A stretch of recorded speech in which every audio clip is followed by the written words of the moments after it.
English-Tagalog conversation. I need someone to talk to. Kailangan ko ng makakausap. I'm always here for you.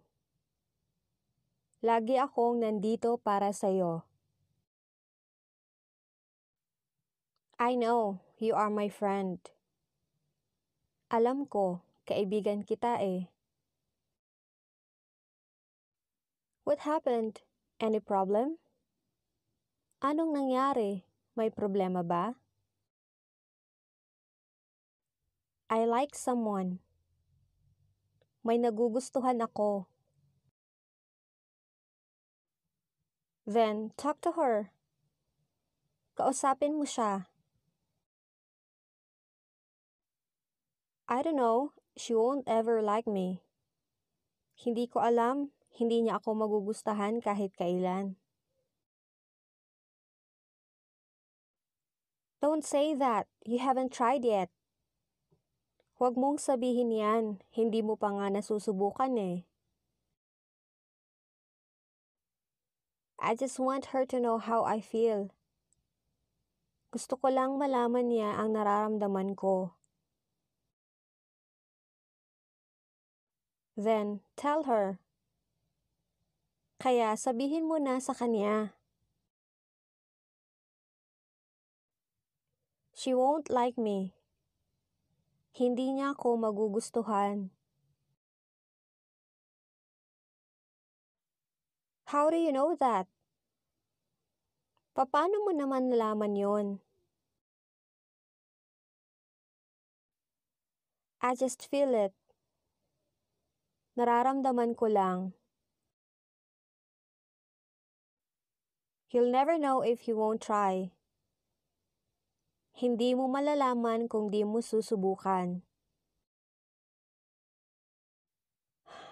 What should I say? Ano bang dapat kong sabihin? Tell her how much you like her. Sabihin mo kung gaano mo siya gusto. I tell her daily. Sinasabi ko sa kanya araw-araw. What do you mean? Anong ibig mong sabihin? I'm always with her. I love her. Lagi ko siyang kasama. Mahal ko siya. I know how you feel. We have the same problem, but he'll never like me too.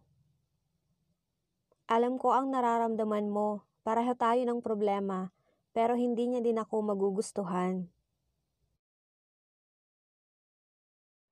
Wait, who do you like? Saglit lang. Sinong gusto mo?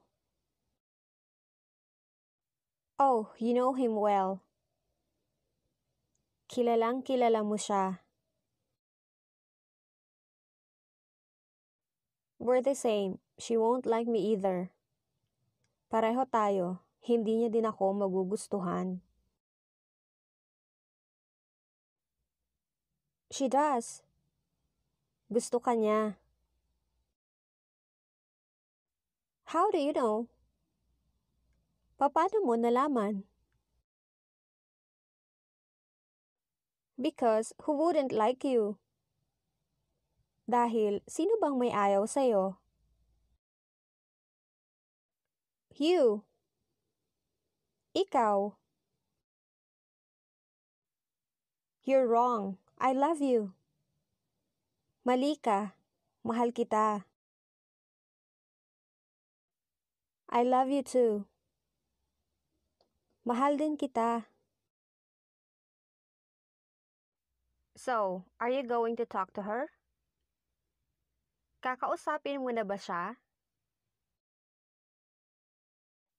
I just did. Nagawa ko na.